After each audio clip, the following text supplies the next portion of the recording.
How to never get irritated or bothered by anyone again. The Stoic Shield. Imagine this. Your coworker interrupts you for the 5th time today with something that could have been an email. Your family member makes that same passive-aggressive comment they've been making for years. A stranger cuts in line right in front of you and acts like you don't exist. Your heart rate spikes. Your jaw clenches. That familiar fire of irritation burns in your chest. But what if I told you that in the next 20 minutes, you'll learn how to become completely immune to other people's ability to disturb your peace? What if you could walk through your day like you have an invisible shield that deflects every attempt to irritate, annoy, or bother you?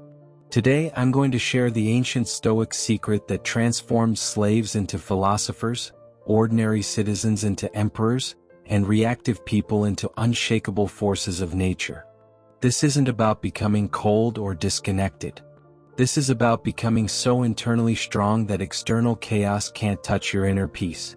Marcus Aurelius, who had to deal with senators, generals, and citizens trying to manipulate his emotions every single day, wrote, "How much trouble he avoids who does not look to see what his neighbor says or does, but only to what he does himself." By the end of this video, you'll understand why other people only have the power to irritate you because you've been giving them that power, and more importantly, how to take it back permanently. The irritation illusion. Why others can't actually disturb you. Let me start with a story that will change how you see every annoying interaction for the rest of your life. There were 2 monks walking down a road when they encountered a woman who couldn't cross a muddy stream. The first monk, despite his vows, carried her across and set her down safely. For the next 5 miles, the second monk was furious, lecturing about their sacred vows and how inappropriate it was to touch a woman. Finally, the first monk said, "Brother, I set that woman down 5 miles ago. You're still carrying her." This is the fundamental truth about irritation that most people never realize. Nobody can actually irritate you. You can only irritate yourself by carrying their actions in your mind long after the moment has passed. Think about the last time someone really got under your skin. Were they physically forcing you to feel angry? Were they reaching into your brain and manually adjusting your emotional thermostat? Of course not. You experienced their behavior, interpreted it as offensive or annoying, and then created your own emotional reaction. Epictetus, who understood this principle better than almost anyone in history, taught, "It's not what happens to you but how you react to it that matters." The irritating coworker, the rude customer, the inconsiderate driver. None of them have access to your emotional control panel. Only you do. Here's the liberating truth. If you're the one creating the irritation, you're also the one who can stop creating it. The power has been in your hands all along. You just didn't realize you were using it against yourself. This isn't philosophical theory. This is practical reality. Once you truly understand that irritation is something you do to yourself, not something others do to you, everything changes. The Stoic Foundation. Building unshakable inner strength. Now let me tell you about James, a customer service manager who discovered this principle during the worst day of his career. It was Black Friday, the system had crashed, customers were screaming, his team was overwhelmed, and corporate was breathing down his neck. In previous years, this situation would have left him exhausted, bitter, and questioning his career choice. But James had been studying Stoic philosophy, and he decided to conduct an experiment. Instead of absorbing everyone else's stress and anger, he imagined himself as a mountain in a storm. The winds could howl, the rain could pour, but the mountain remained unmoved. Every time a customer yelled at him, he thought, "This person is in pain and they're trying to transfer that pain to me. But I don't have to accept the delivery." Every time his boss pressured him, he thought, "This is their anxiety, not mine. I'll do my job excellently and let them manage their own emotions." By the end of the day, while his colleagues were emotionally destroyed, James felt energized. He had discovered what the Stoics called the inner citadel, a place inside yourself that external circumstances cannot touch. Marcus Aurelius described this perfectly: confine yourself to the present. When you're fully present, you realize that irritation isn't happening to you right now. It's something you're creating by replaying past events or imagining future conflicts. The Stoic foundation has 3 pillars. First, you cannot control other people's actions, only your responses. Second, your peace of mind is your responsibility, not other people's. Third, you always have the power to choose your interpretation of any situation. Build this foundation strong enough and nothing can shake it. Not the most annoying coworker, not the rudest stranger, not even the most difficult family member. You become like that mountain, present, solid, unmovable. The reframing revolution, transforming irritants into teachers. Here's where things get really interesting. Once you stop being irritated by people, you can start learning from them in ways that will accelerate your personal growth exponentially. I want to share the story of Sarah, an executive who had a colleague everyone called the complainer. This person found fault with everything: the office temperature, the meeting times, the coffee quality, the parking situation. Most people avoided him or got frustrated by his negativity. But Sarah decided to try a different approach. Instead of seeing him as an irritant, she started seeing him as a teacher. What was he teaching her? Patience, for one thing. The ability to remain positive despite negativity around her. The skill of finding solutions instead of focusing on problems. She began to study his complaints objectively. Sometimes, buried in his negativity, there were actually valid points that could improve operations. She learned to extract value from even the most pessimistic perspectives. This is what Seneca called turning obstacles into stepping stones. Every person who might irritate you is actually offering you a masterclass in emotional mastery, if you're wise enough to recognize it. The rude person teaches you grace under pressure. The impatient person teaches you the value of calm persistence. The negative person teaches you how to maintain optimism in challenging environments. The critical person teaches you how to receive feedback without taking it personally. Here's the reframing practice. When someone does something that would normally irritate you, ask yourself, what is this person teaching me about myself? What skill is this interaction helping me develop? Suddenly, every annoying encounter becomes a free training session in emotional intelligence. Marcus Aurelius took this so seriously that he wrote, "Be like the rocky headland on which the waves constantly break. It stands firm, and round it the seething waters are laid to rest." You don't just survive difficult people. You use them to become stronger, wiser, and more emotionally resilient. The compassion code, understanding the source of annoying behavior. Now I want to share something that will revolutionize how you see every person who has ever irritated you.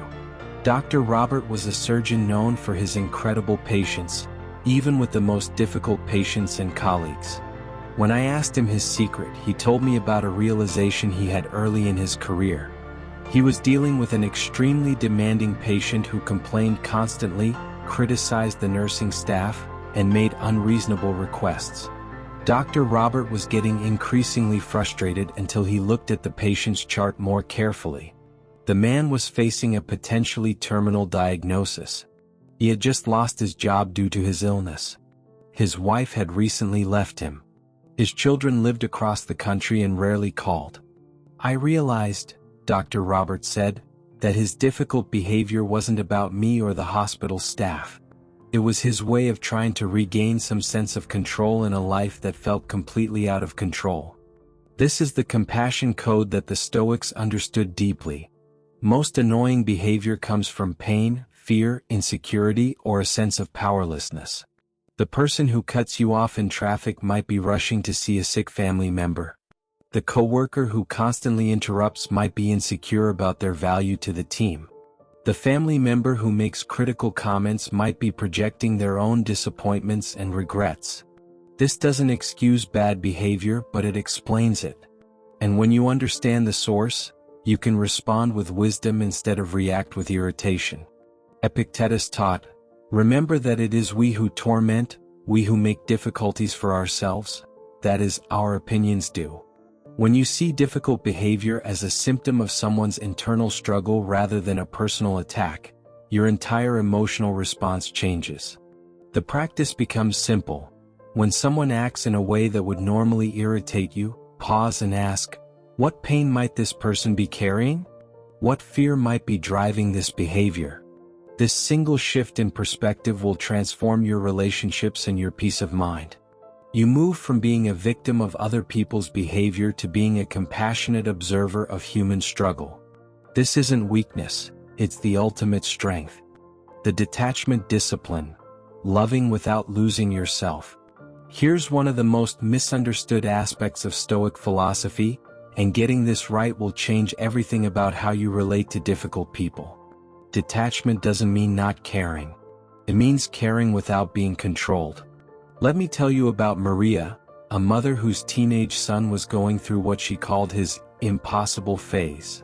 He was rude, dismissive, and seemed to find new ways to push her buttons every day. Her old pattern was to get upset, argue with him, and let his behavior ruin her entire day.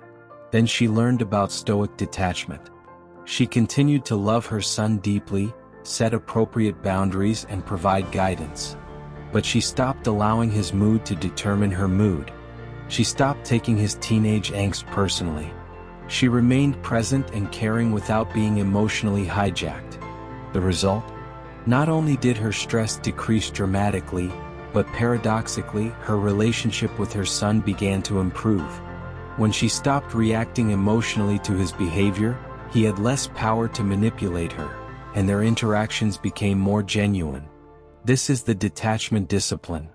You can love people fully without letting their emotional states dictate yours. Marcus Aurelius practiced this with his own difficult family members and political opponents. He wrote, "Accept the things to which fate binds you, and love the people with whom fate associates you." Notice he didn't say love their behavior, he said love the people. You can love someone and still maintain emotional boundaries. You can care deeply while refusing to be controlled. The practice works like this. When someone you care about is being difficult, remind yourself, I love this person, and part of loving them is not enabling their ability to manipulate my emotions. I will respond with kindness and wisdom, but I will not absorb their chaos. This creates what I call compassionate detachment. You remain emotionally available without being emotionally dependent. You care without carrying their burdens. You love without losing yourself. This might be the most important relationship skill you'll ever develop, because it allows you to maintain loving connections without sacrificing your inner peace. The expectation reset, freeing yourself from disappointment.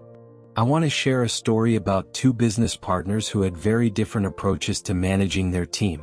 Partner A expected everyone to work with the same dedication, attention to detail, and ethical standards that he had.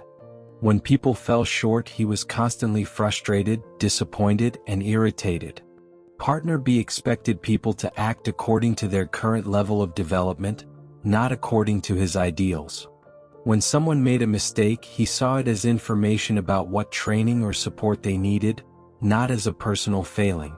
Guess which partner was happier? Guess which one was more effective at actually improving team performance?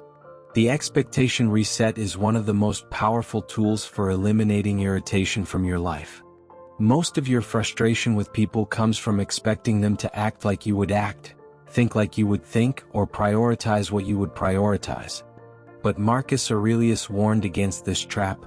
How much trouble he avoids who does not look to see what his neighbor says or does, but only to what he does himself. Here's the reality check. People can only give you what they currently have. If someone lacks patience, expecting them to be patient will only frustrate you. If someone lacks emotional intelligence, expecting them to be emotionally intelligent will only irritate you. This doesn't mean lowering your standards or accepting poor treatment. It means adjusting your expectations to reality so you can respond effectively instead of react emotionally. The practice becomes, instead of thinking, how could they do this? Think, given who they are right now, this behavior makes perfect sense. Instead of, they should know better, think, they're acting at their current level of awareness. This shift eliminates the gap between expectation and reality where all irritation lives. When you expect people to be exactly who they've shown you they are, You're never surprised, never disappointed, and never irritated. You can then decide how to respond to reality instead of wasting energy being upset that reality isn't different. This is perhaps the fastest way to eliminate irritation from your daily life, because it removes the root cause, unrealistic expectations of others. The response choice: mastering your emotional thermostat.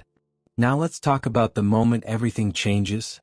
That split second when you have the power to choose your response instead of being chosen by your impulses. I learned this from watching a master craftsman named Giuseppe who ran a small restaurant in Italy. During the lunch rush, everything that could go wrong did go wrong. Orders were mixed up, the kitchen equipment broke, difficult customers complained about everything, and his staff was making mistakes. I expected to see an explosion of Italian passion and frustration. Instead, Giuseppe moved through the chaos with an almost supernatural calm. When I asked him about it later, he said something that stuck with me forever. In that moment between what happens and how I respond, I have a choice. I can choose to be angry and make everything worse, or I can choose to be calm and make everything better. Why would I choose to make things worse? This is what the Stoics called the space between stimulus and response. In that space lies your freedom, your power, and your peace of mind. Epictetus taught this principle to everyone who would listen. It's not what happens to you but how you react to it that matters. But here's the key: you can actually expand that space through practice. The expansion technique works like this. When you feel irritation rising, instead of immediately reacting, pause and count to 3. In those 3 seconds, ask yourself, how do I want to feel after this interaction is over? Then choose the response that will create that feeling. Most people are emotional weather vanes, blown around by whatever winds of difficulty come their way. But you can become an emotional thermostat, maintaining your chosen internal temperature regardless of external conditions. This is true emotional intelligence. Not the absence of emotions, but the ability to choose your emotional responses consciously rather than unconsciously. When someone cuts you off in traffic, you can choose curiosity over anger. I wonder what emergency they might be dealing with. When someone criticizes you unfairly, you can choose growth over defensiveness. Is there anything useful in this feedback, even if it's delivered poorly? The power to choose your response is the power to control your experience of life. And irritation becomes impossible when you're consciously choosing your responses instead of being hijacked by your impulses. The practical immunity: building your daily defense system. Let me share the daily practices that will build your immunity to irritation so strong that difficult people become powerless to disturb your peace. Morning mental preparation. Start each day by spending 5 minutes imagining the challenging people you might encounter. See yourself responding to their difficult behavior with calm wisdom rather than reactive irritation. This mental rehearsal programs your brain for success. The perspective shift. Throughout the day, when someone does something that could irritate you, immediately ask, will this matter in 5 years? 5 months? 5 days? Most of what bothers us daily is completely irrelevant to our long-term happiness. The gratitude buffer. Before reacting to any difficult person, quickly identify 3 things you're genuinely grateful for. This shifts your brain from a scarcity mindset where everything feels threatening to an abundance mindset where you can afford to be generous with your emotional responses. The energy audit. At the end of each day, calculate how much mental energy you spent on irritation versus how much you spent on productive activities. This awareness alone will motivate you to protect your energy more carefully. The compassion practice. When dealing with someone particularly difficult, spend 1 minute imagining their life story. What experiences might have shaped them? What fears or insecurities might be driving their behavior? This builds your compassion muscle. The response rehearsal. Practice your ideal responses to common irritating situations. When you know exactly how you want to respond to interruptions, criticism, or rudeness, you're less likely to be caught off guard and react poorly. The daily Stoic question. Each evening ask yourself, did I let anyone steal my peace today? If so, how can I respond differently tomorrow? These practices might seem simple, but consistency is what transforms simple techniques into profound life changes. Marcus Aurelius didn't become mentally unshakable overnight. He built his strength through daily discipline and practice. The transformation, becoming unshakable in a chaotic world. Let me paint you a picture of what your life looks like when you truly master the art of never being irritated or bothered by anyone. You walk into work and your most difficult colleague starts complaining about the project you spent weeks perfecting. Instead of feeling defensive or annoyed, you feel genuinely curious about their perspective. You extract any useful feedback and let the rest roll off you like water off a duck's back. Your family member makes that passive-aggressive comment they always make at gatherings. Instead of letting it ruin your mood or spark an argument, you respond with such grace and humor that they actually end up laughing and the tension dissolves. Someone cuts you off in traffic and gives you an angry gesture. Instead of your blood pressure spiking, you actually feel a moment of compassion for whatever stress they must be experiencing. Your day continues peacefully while theirs continues chaotically. This isn't about becoming emotionally numb or disconnected. You still care deeply about people and situations that matter. But you've developed the ability to choose which emotions serve you and which ones drain you. People begin to notice something different about you. They comment on your calm presence. They seek your advice during conflicts. They feel better after spending time with you because you're not adding to the world's emotional chaos. You're providing a sanctuary from it. You become what Marcus Aurelius called a citizen of the world. Someone who contributes to the peace and wisdom of humanity rather than adding to its irritation and conflict. The beautiful irony is this: when you stop being bothered by difficult people, you often inspire them to be less difficult. Your calm presence and wise responses create an environment where people naturally show their better sides. You don't try to change anyone. You simply model a better way of being human. And that modeling is more powerful than any argument, criticism, or emotional reaction could ever be. This is what it means to be truly free, not free from difficult people but free in your response to them. This is the ultimate victory over irritation and the beginning of unshakable inner peace. Your irritation-free future starts now. Today you've learned something that most people never discover. Irritation is optional, peace is a choice, and your emotional freedom doesn't depend on other people changing their behavior. You now understand that irritation isn't something others do to you. It's something you create through your interpretations and reactions. You've learned how to reframe difficult people as teachers, how to practice compassionate detachment, and how to choose your responses consciously. The Stoics gave you these tools over 2,000 years ago, and they're just as powerful today. The understanding that you can't control others but you can always control yourself, the wisdom to see beyond behavior to the pain that drives it, and the strength to respond with grace rather than react with irritation. Your homework for the next 7 days is simple. Practice just one of these principles with each difficult person you encounter. Don't try to transform your entire emotional life overnight. Just choose one technique and use it consistently. Maybe it's the 3-second pause before responding. Maybe it's asking, "What is this person teaching me?" Maybe it's remembering that their behavior says nothing about you and everything about their internal state. Notice what happens. Notice how differently you feel at the end of interactions. Notice how people respond when you're calm instead of reactive. Notice how much more energy you have for the things that actually matter to you. The goal isn't perfection, it's progress. Every time you choose a wise response over a reactive impulse, you're building the emotional muscle that will eventually make irritation impossible. Marcus Aurelius spent his entire adult life practicing these principles, and he still had to remind himself daily to focus on what he could control and let go of what he couldn't. The difference is that he knew the practices worked, and now you do too. So here's my challenge to you. The next time someone does something that would normally irritate you, remember this video. Remember that you have the power to choose your response. Remember that your peace of mind is too valuable to hand over to anyone else's behavior. Choose wisdom over reaction. Choose understanding over judgment. Choose your own emotional freedom over the temporary satisfaction of being right or getting even.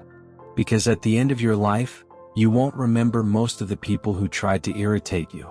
But you will remember the peace, joy, and wisdom you cultivated by refusing to let them succeed.